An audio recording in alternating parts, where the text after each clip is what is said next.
Hey, what is going on, everybody? Boilon here, back for another video on Raid Shadow Legends. And today we have the start of clan versus clan. And what better day to talk about things like booking?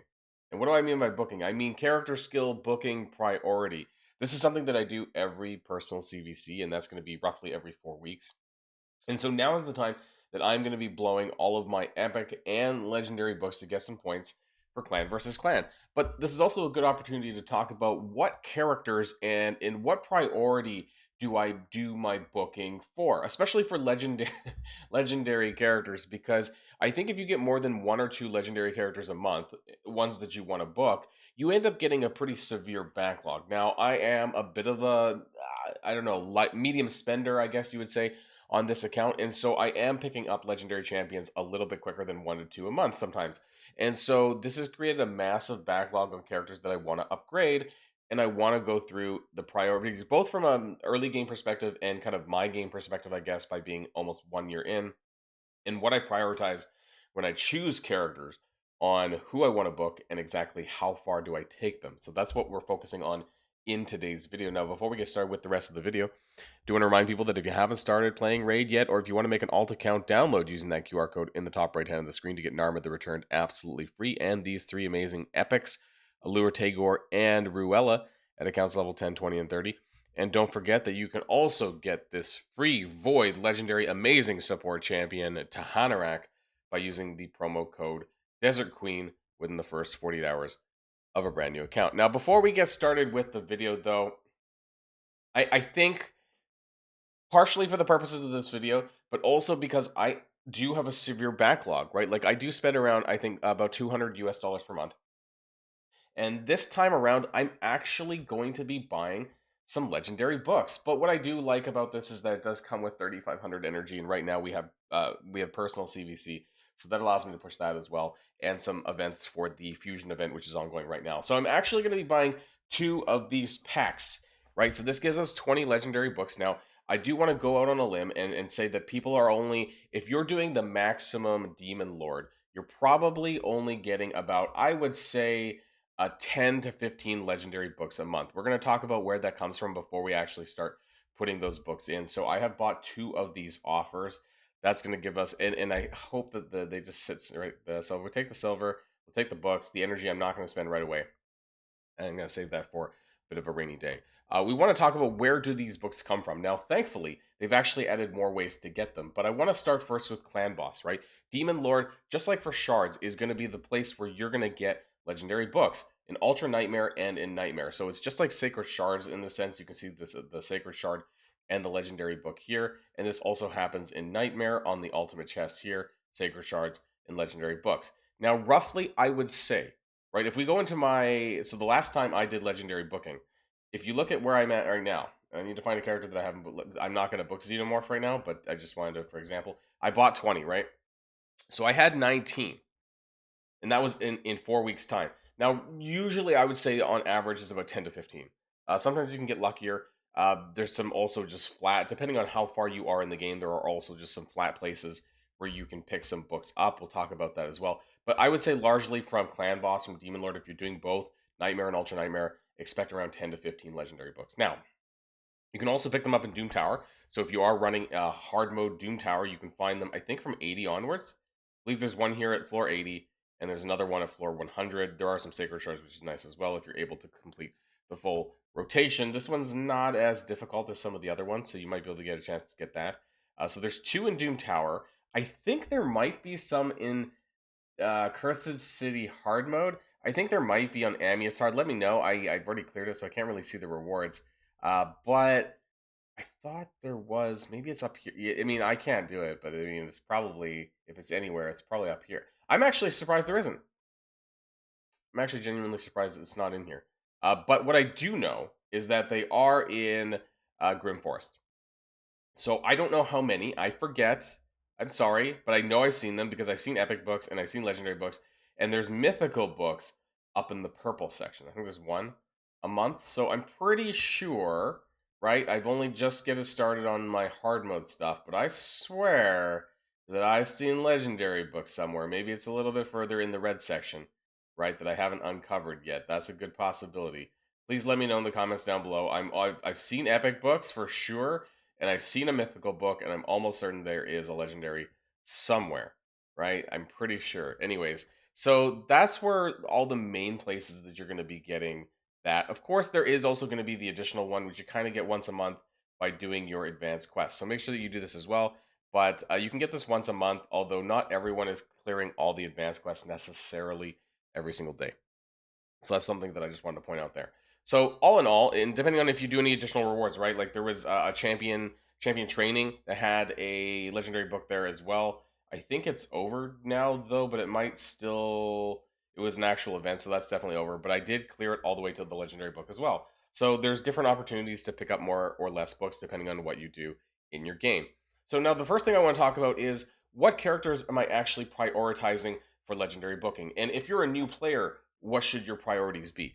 Now, I personally believe that the biggest priority for your legendary books should be clan boss characters, specifically from left to right here. So from Demon Lord, your top 5 champions that you're using every single day for Demon Lord, your top team, if they include any legendary characters, and especially if they include support characters. We're going to talk about that in a little bit more detail. You want to focus on these Demon Lord characters first so that you can get yourself up to Nightmare and Ultra Nightmare and wherever you're not, basically. After that, I would actually focus on Hydra champions. So any of those same legendary champions that you might be focusing on for your Hydra team. Now, I have 3 Hydra teams. Some are better, some are worse. You know, like my top team is great, but my B and C team not so good. I still need plenty of legendary books to add to these characters, and that's some of what we're going to be doing here today.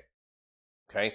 So, because Hydra and Demon Lord are long-term fights. These are fights that are going to go over a lot of different turns, and so having reduction of cooldowns on your skills, especially for support characters, are going to make a pretty significant difference. I want to give some examples of that as well. So my top support champion that I use right now is Senna Amberheart. I've made a video about this, but anyways, there's a reason why I would want to make sure that I have the books in her, because you can see that on her A2, which is really important, her buffing and all of that, and turn meter, that it has a reduction of 2 turns if you put books in it. Otherwise, it's 5. Like it would be 5 turns if you didn't have it. Bringing it down to 3 is significant over a long-term fight.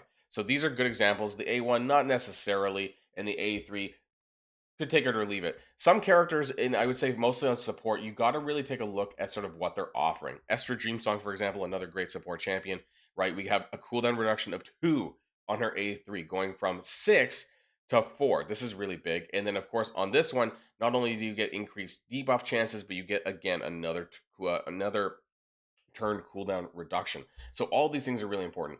Depending on the champion, the A1 is not always necessary to build. Now, I want to take a recent champion because we're going to be booking her first, Hilvi the Rhyme Call. Now, she is a great support champion as well, right? By taking a look at some of her examples for her kit, you know, this has a total cooldown reduction of 2 turns.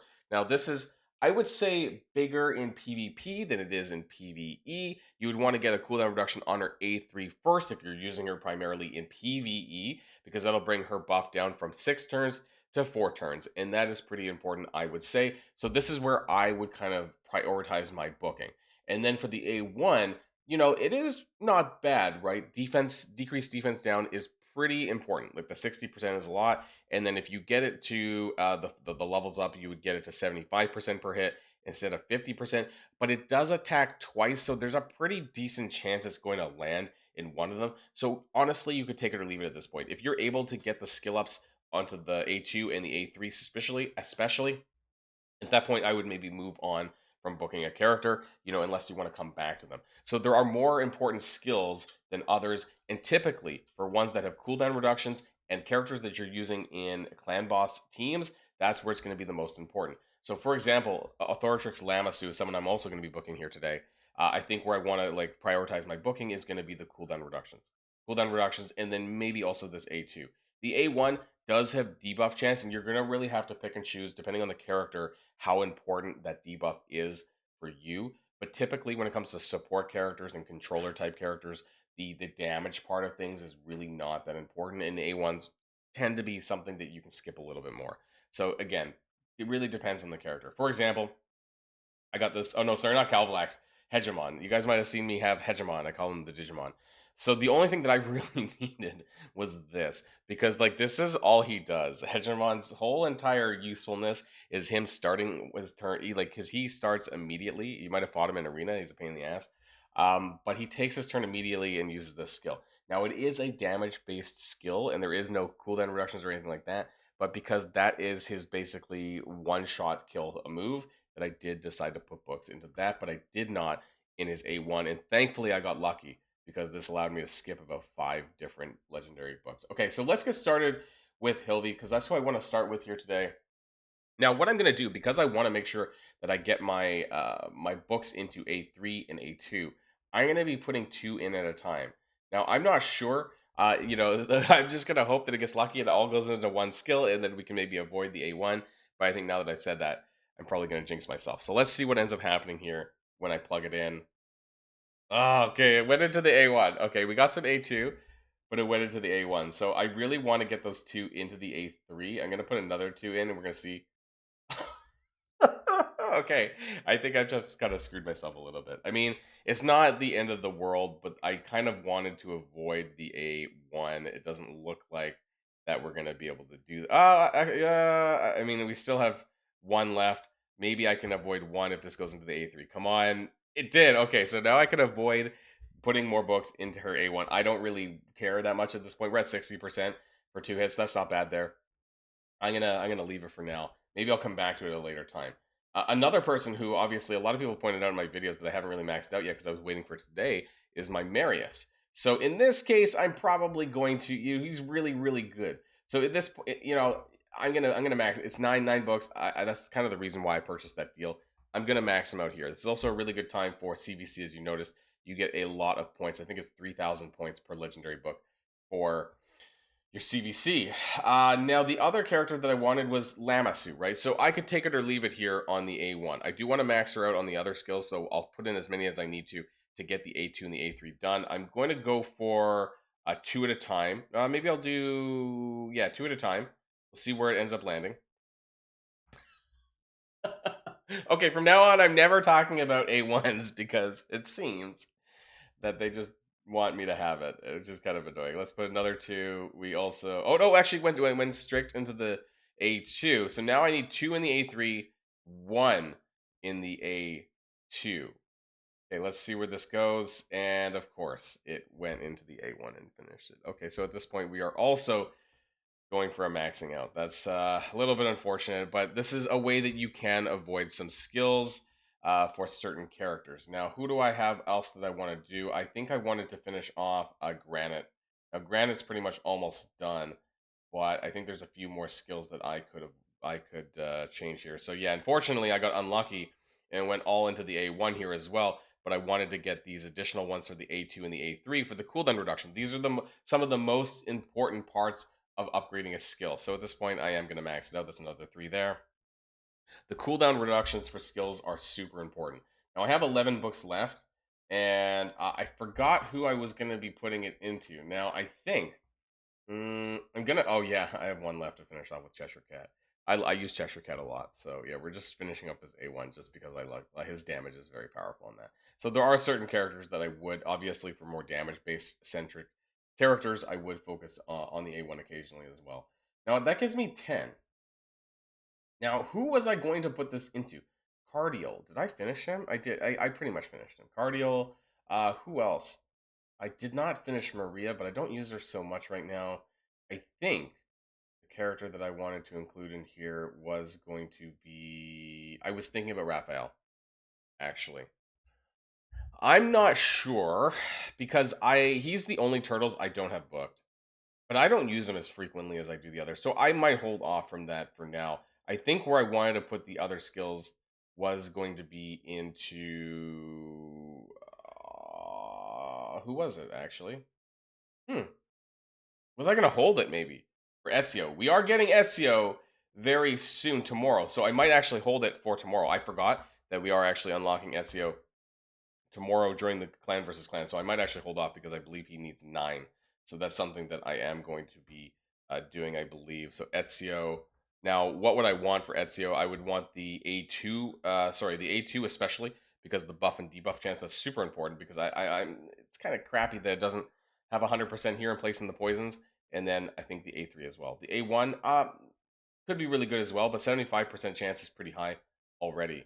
So we'll see what ends up happening with him. He needs a total of 4, 9, 12 books. He's pretty expensive, so that's what I think I'm going to be trying out tomorrow. Unfortunately, I won't have him until then. Now, of course, when it comes to epic books, because I don't want to just talk about legendary books without talking about epic books. Now, I do want to say that these are a lot more flexible. So I don't buy epic books at all. Okay. And I have 51 epic books. This is completely free to play in the last 4 weeks. If you're able to be doing Nightmare and Ultra Nightmare Demon Lord, you are going to be getting this in droves. So don't worry about it too much. If you're thinking like, oh, I'm not getting it so fast, trust me. Once you get about like 4 to 6 months in and you make better progress, especially in your clan boss, you are going to be getting these all the time. So much so that like I'm at the point where I can just max out characters for epics, characters that are level 40 who I'm not even really focused on right now. You know, I'm doing it for the clan versus clan points. That's mostly what I'm doing it for. It's not really that big of a deal. But the same thing applies as what I said about legendary characters. Typically, especially if you're using any of these epics in your clan boss team or any of your major PvE in your dungeons and things like that, focus on those characters first as far as your upgrades go. I think I have all of my characters booked basically in my 50 and 60 epic range at this point. So I'm kind of at the bottom of the barrel, which I don't need to show you guys here today. But I do kind of focus on nukers, characters that I might end up upgrading at some point. So I do want to kind of focus on that as well. Maneater, pretty good one, actually. But some of these epics do take a lot of books, especially if they were older champions that have been around for a while. Anyways, I think that's pretty much about it. My game's lagging here, so it is what it is. There we go. We're going to get some CVC points, some good CVC points. You get 1,000 per epic book, so that's kind of why I'm doing it here. But I just wanted to use today's example of CVC and how I put my books in to give you an example of what characters you should be focused on. So basically, PvE is more important than PvP, with the exception of maybe if you're going super hardcore into certain characters. But other than that, you know, you want to focus on those clan boss champions. You want to focus on those dungeon champions that you might be using across different dungeons as well that have more usage for you there. And then, of course, actually, more recently with Grim Forest, I think that's important too. So if you have certain characters that you're using a lot in Grim Forest basically every day, then those will have good value for you as well. Let me know what your thoughts are in the comments down below, though. And of course, before we go, I do want to remind people that if you haven't started playing Raid yet, what are you waiting for? Download using the QR code in the top right hand of the screen to get Narma the Returned recently reworked, and also these 3 amazing champions, Allure, Tagore, and Ruella at accounts level 10, 20, and 30. And don't forget to use this promo code to get the Void Legendary Support Champion, who is also worth books, by the way. You definitely, if you're starting a new account, book her first. This is Tahanarak by using the promo code Desert Queen. Okay, that's it for me, everyone, and I'll see you guys all on the next video. And if you like this video, make sure you hit that subscribe button if you haven't already, and you'll be greatly helping out the channel. Have a great day, and I'll see you guys on the next one.